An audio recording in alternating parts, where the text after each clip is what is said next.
aku mau mengucapkan terima kasih kepada teman-teman yang sudah menonton konten video aku sebelumnya. Semoga konten videonya bermanfaat buat teman-teman sekalian ya. Nah, di hari ini aku akan bermain game, tapi aku nggak sendirian karena hari ini aku akan ditemani oleh seseorang yang spesial. Siapakah dirinya? Kita panggilkan dia. 1, 2, 3. Ya.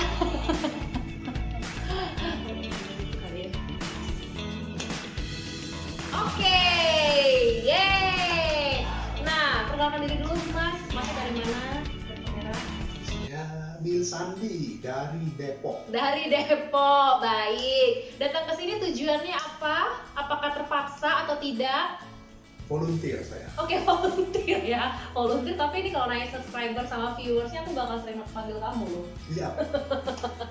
Oke, nah hari ini kita berdua akan bermain apa? Bono. Bukan. Six Thinking Hat-nya Edward de Bono. Jadi, ya benar. Jadi kita di sini punya 4 topi ya. Sebenarnya de Bono itu punya 6 ya. Cuman topi biru dan putih tidak kita masukkan ke sini. Kenapa? Karena yang pertama kurang peserta. Terus yang kedua juga sebenarnya topi putih itu sifatnya kan lebih data dan topi biru itu lebih merisam. Jadi kita akan beradu itu kan berantem ya. Beradu dengan 4 topi ini. Tapi kita akan undi dulu nih siapa yang memakai topi X dan topi Y.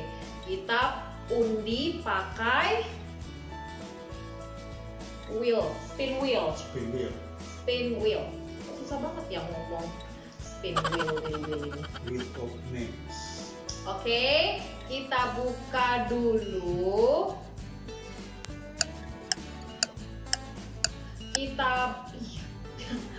Kita buka dulu untuk spin wheel-nya ya. Jadi kita menggunakan spin wheel itu semuanya teman-teman bisa akses di Google ya.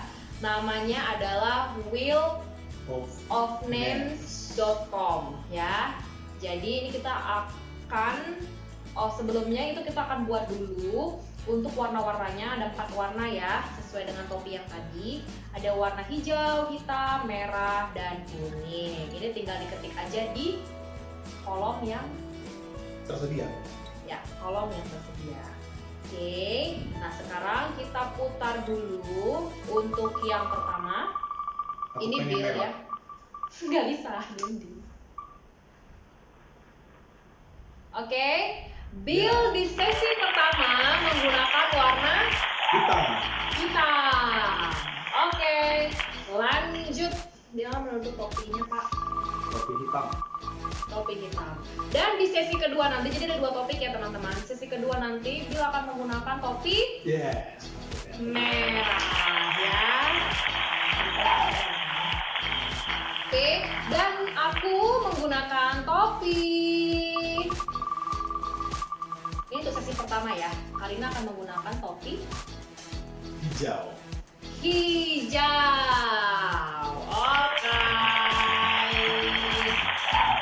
Oke, yang sekarang aku akan pakai topi hijau. Sudah sesuai ya dengan undiannya. Nah, sekarang apa yang akan kita bahas? Kita akan membahas topiknya dari pakai apa? Google Trend. Oke, kita akan pakai Google Trends. Jadi kita sekarang akan membuka Google Trends. Topi apa yang trending? Topik yang apa kan jadinya topik apa yang trending. Oke. Jadi sebenarnya teman-teman tinggal ketik aja Google Trends, kemudian pilih yang Google Trends trends.google.co.id ya, karena di Indonesia supaya dia langsung mendirect ke negara Indonesia. Kemudian kita di sini lihat nih ada Spal Milan, bola-bola ya, drakor. Iya. Topi trending nomor 1 itu Barcelona versus Atletico Madrid.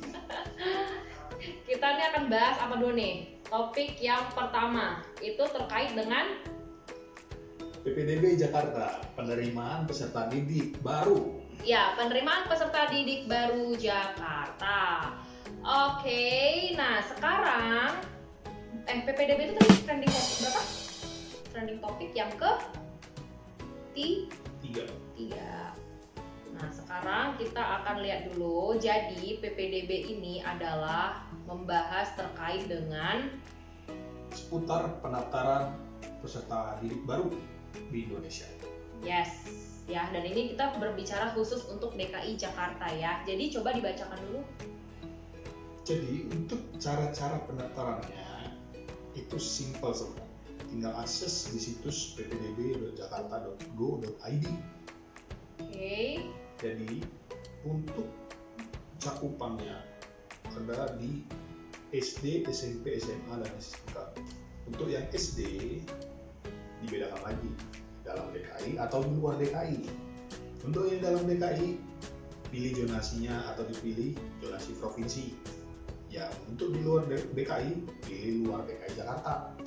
Karena sekali lagi ini sistem berbasis zona. Oke. Jadi untuk zona terdekat pasti Anda akan diterima. Untuk zona terjauh pikir-pikir lagi. Oke, nah sekarang siapa dulu nih yang mulai nih? Berarti aku topi hijau ya, menyikapi dulu terkait dengan cara pendaftaran PPDB ini. Ya, oke. Nah, menurut aku ya, proses pendaftaran secara online ini sangat membantu masyarakat Indonesia, terutama adik-adik kita peserta didik. Ya, kenapa? Karena dengan ada sistem online ini, itu akan bisa sampai ke pelosok-pelosok sana, itu akan sangat membantu untuk peserta didik ini supaya bisa meng-apply ataupun melakukan pendaftaran. Bagaimana menurut Anda, Bapak Topi Hitam? Dan jangan pada kamera.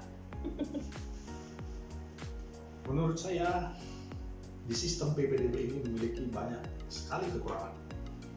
Why? Di samping karena dapat berguna untuk yang di pelosok-pelosok yang benar memang diperuntukkan untuk yang di pelosok-pelosok, supaya yang di pelosok juga dapat sekolah, itu bagus. Tapi bagaimana yang sekolahnya itu terletak di zona yang padat? Kalau terletak di zona yang paling padat, Iya, maksudnya rumahnya? Atau misalnya sekolahnya itu di posisi yang banyak penduduknya, jadi itu pasti nggak akan keterima siswa-siswa yang akan mendaftar di sekolah itu. ya betul. Jadinya akan masuk ke sekolah swasta. Ya, setuju memang. Tapi kan sebenarnya pemerintah itu sudah memplanningkan ya berapa sih satu sekolah itu bisa menampung berapa siswa gitu. Jadi pasti nggak mungkin lah dalam satu, kecuali perkampungan ya. Kalau perkampungan itu biasanya cuma SMA negerinya itu palingan cuma 2 gitu. Tapi kalau untuk sekolah-sekolah yang kayak di kota itu pasti sudah ada jumlahnya cukup banyak lah, kayak misalnya di Depok aja nih SMA negeri itu ada berapa gitu. Jadi memang sudah diatur sebenarnya untuk proporsinya sendiri. Jadi menurut aku tidak perlu untuk mencemaskan itu sih ya kalau ada topi hijau, karena itu sudah diatur lah intinya gitu, proporsi orang atau siswa pendaftaran SD, SMP, SMA yang akan masuk ke negeri itu berapa sih jumlah orang-orangnya, seperti itu. Tapi banyak case, salah satu contoh di Bekasi, kita tahu sendiri jumlah penduduknya itu sangat banyak. Kita bisa searching di Google. Di Bekasi itu banyak orang tua murid yang mengeluh bahwa anaknya tidak dapat diterima di sekolah itu, dikarenakan banyak anak-anak yang tinggal di sekitar rumah dia juga yang mendaftar di sekolah itu. Jadi anaknya ini terdepak hari terakhir PPDB. Sedih nggak? Iya, setuju, sedih. Memang pasti sedih lah ya. Cuman kan memang belum lagi di sistemnya banyak kelemahan. ya benar. Nah kalau sistem sendiri sih menurut aku sebenarnya pemerintah pasti sudah memikirkan lah ya, kebijakan zonasi ini pasti akan memiliki dampak negatif dan dampak positif. Tapi pasti untuk sistem sendiri itu menurut aku semuanya sudah dikunci lah secara algoritmanya ya, berapa untuk proporsi yang akan masuk ke sekolah tersebut gitu ya, dari berapa banyak jumlah anak usia di daerah tersebut yang akan masuk ke sekolah itu. Dan aku juga punya ide sebenarnya kalau memang terkait zonasi ini bisa membatasi seperti kejadian di Bekasi tadi. Ini kita kalau zaman-zaman dulu ya, zaman-zaman kita dulu waktu SD, itu kan kalau sekolah negeri itu kan ada yang SD 08 pagi, SD 08 siang. Pas sekolahnya itu aja sebenarnya, tapi ada pagi, siang, sore. SD sore nggak ada ya, pagi dan siang. Banyak yang tidak setuju dengan sistem itu, jadi dibilang sekolah pagi dan sekolah sore. Sekolah pagi dan sekolah sore, ya berarti maksudnya gini lah, intinya satu hari itu ada berapa jam sekolah gitu kan. Jadi tetap bisa menampung untuk adik-adik kita supaya tidak terlalu jauh dan tidak terdepak tadi bahasanya ya. Jadi misalnya nih dalam di Bekasi itu ada 300 siswa, untuk satu sekolah terdekat di situ itu hanya bisa menampung katakan 150 siswa. Nah jadi kalau misalnya untuk mengakomodir si 300 siswa itu kan bisa saja dibuat sebenarnya sekolah pagi dan sekolah sore gitu. Bagaimana kira-kira, bisa diterima nggak nih alasannya? Memang benar itu alternatif, tapi pasti akan memunculkan banyak kontra. Ya pasti tentunya setiap ide ataupun setiap hal yang baru pasti akan memunculkan kontra. Tinggal kan bagaimana untuk masyarakat itu membiasakan diri, ya kan, kurang lebih seperti itu. Dan terkait dengan kebijakan sistem pemerintah sendiri sih pun rasanya memang hari ini sudah cukup oke. Tinggal palingan belajar dievaluasi dari yang kemarin-kemarin untuk diperbaiki di tahun ajaran berikutnya, begitu. Kebijakannya sudah oke karena kebijakan zonasi ini menghilangkan antara sekolah favorit dan favorit. Setuju. Karena memang pada dasarnya sekolah itu semua favorit ya. Iya. Tapi sekali lagi kebijakan ini pasti punya kelemahan juga seperti yang kita bilang tadi. Ya. Ada satu sekolah yang terletak di banyak penduduknya. Iya. Nggak balance. Ya. Bisa jadi juga tadi dengan yang sekolah satu hari menjadi 2, ide lagi dari topi hijau, bisa jadi mungkin sekolah itu tambahkanlah lokalnya, kelasnya gitu ya. Jadi biar kuotanya itu bertambah lah, disesuaikan dengan kebutuhan masyarakat yang ada di sekeliling itu. Karena kan kasihan juga ya anak sekolah harus jalan sampai 20 km udah kayak orang kerja aja gitu kan. Gitu. Jadi itu sih solusi dari topi hijau dan juga kritis dari si topi hitam ya. Tapi so far intinya adalah ide-ide tersebut sebenarnya masukan bagi pemerintah untuk kedepannya untuk memperbaiki sistem dan kebijakannya di tahun ajaran selanjutnya gitu. Oke, sekarang kita masuk ke sesi 2. Sesi 2 tadi kamu pakai topi apa? Aku topi merah. Topi merah, silakan dipakai topinya. Dan aku memakai topi kuning. Oke, nah di kedua kita akan buka lagi Google Trends ya. Jadi di Google Trends yang di Indonesia yang sedang lagi booming adalah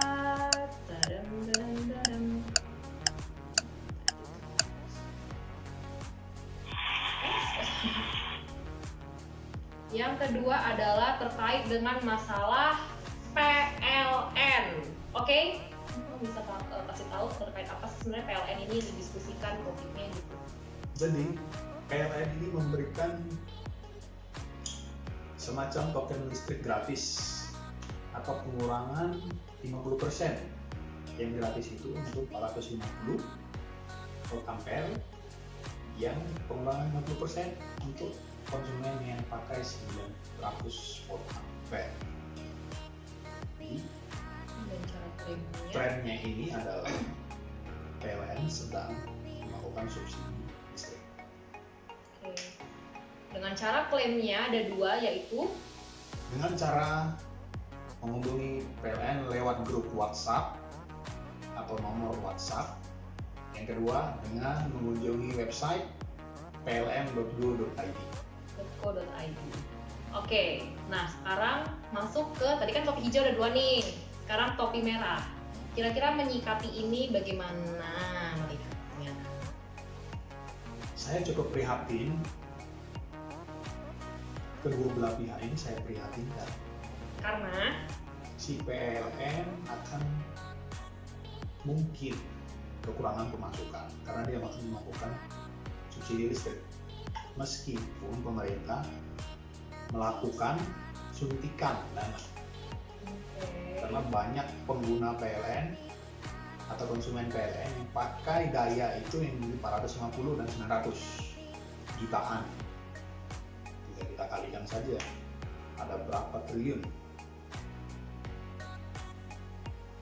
Berapa triliun untuk dicairkan? Ada berapa triliun yang PLN tidak ambil di masa pandemi ini? Ya tapi satu lagi, PLN itu baik juga.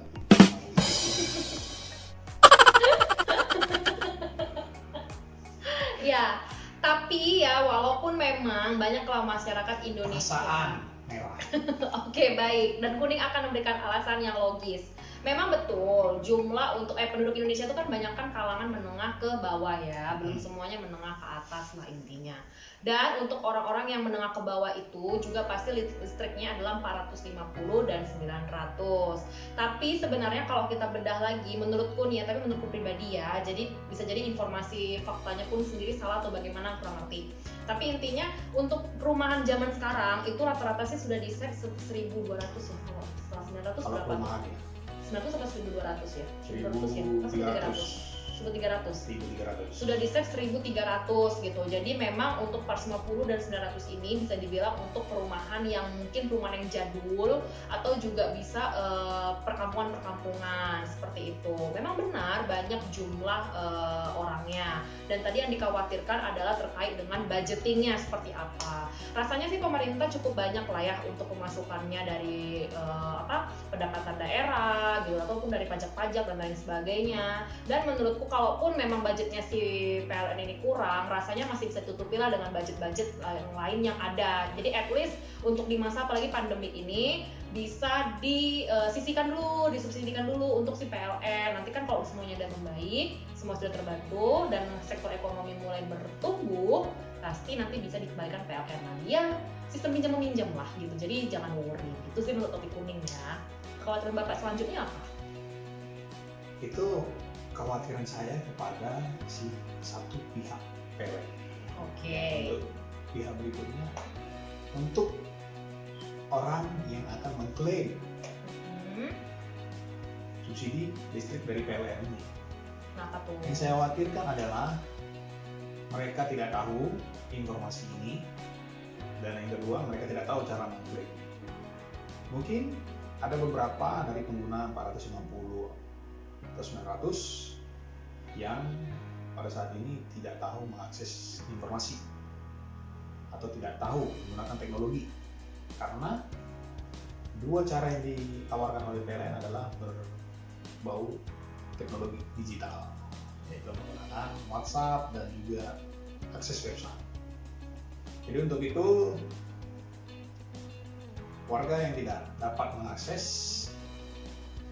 disarankan untuk lebih banyak bertanya kepada orang yang tinggal di sebelah atau tetangga. Saya khawatir ya. Oke, topi kuning tetap punya cara untuk mengatasi kekhawatiran topi merah.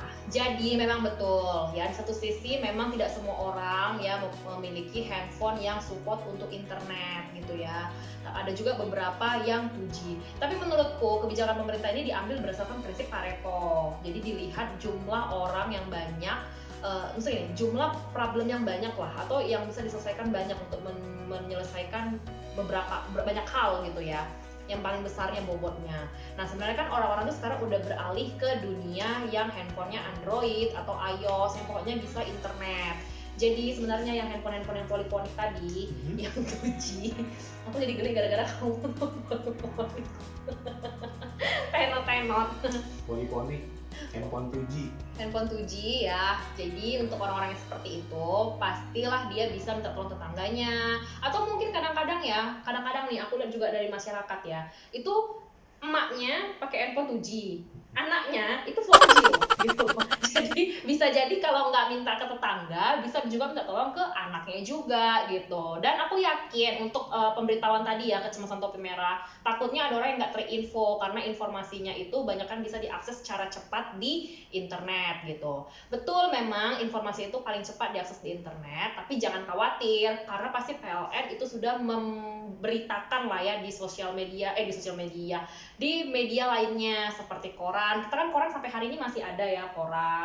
Terus juga ada TV gitu. Jadi pasti semua warga Indonesia itu terinformasi. Itu dari tetangga lah ya, ibu-ibu gosip gitu. Atau seperti konsep bansos dari RT ke keluarganya, dari RT ke warganya. Oh, jadi ya benar juga. Jadi RT-nya yang memberikan, yang membantu si warganya gitu ya, untuk memastikan setiap warga semuanya oke untuk Mana yang mengakses dapat, tersebut. mana yang enggak. Jadi RT yang bergerak. Oke. Kenapa jadi kamu yang topi kuning?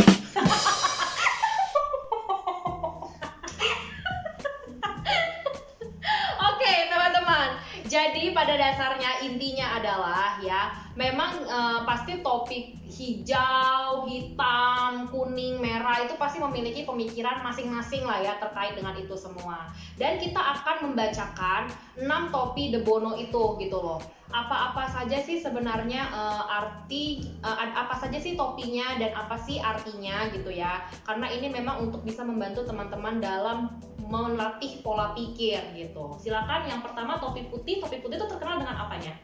Dengan informasi, dia bisa memberikan beberapa informasi seputar data, fakta, dan grafik. Oke, yang kedua ada topi hijau. Topi hijau ini adalah orangnya sifatnya produktif, dia itu kaya akan ide dan orangnya adalah sangat kreatif begitu. Sedangkan yang topi kuning, Dia bisa memberikan alasan yang logis dan politik.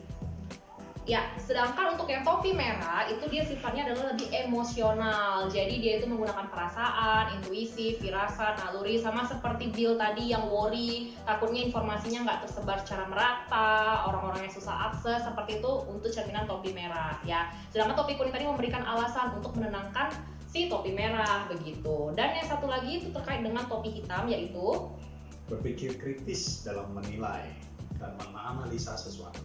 ya benar, makanya tadi Bill di yang sesi PPDB itu khawatir ya, takutnya ada peserta didik yang tidak diterima tidak diterima karena terbatas kuota dan jumlah sekolahnya. Contoh tadi Bekasi ya. Bekasi. Oke. Dan yang terakhir adalah topi biru yang sifatnya dia adalah mengkontrol. Jadi mengkontrol satu rangkaian agenda, keputusan, overview dan global. Jadi ibaratnya dia seperti merekap hasil dari pemikiran-pemikiran si topi-topi lainnya ya. Tapi memang kalau dari sini sebenarnya yang paling banyak berdebat itu topi hitam, merah, kuning, hijau ya. Iya. Ya karena memang biru itu kayak mengumpan data, putih itu mengumpan data, biru merekap gitu ya.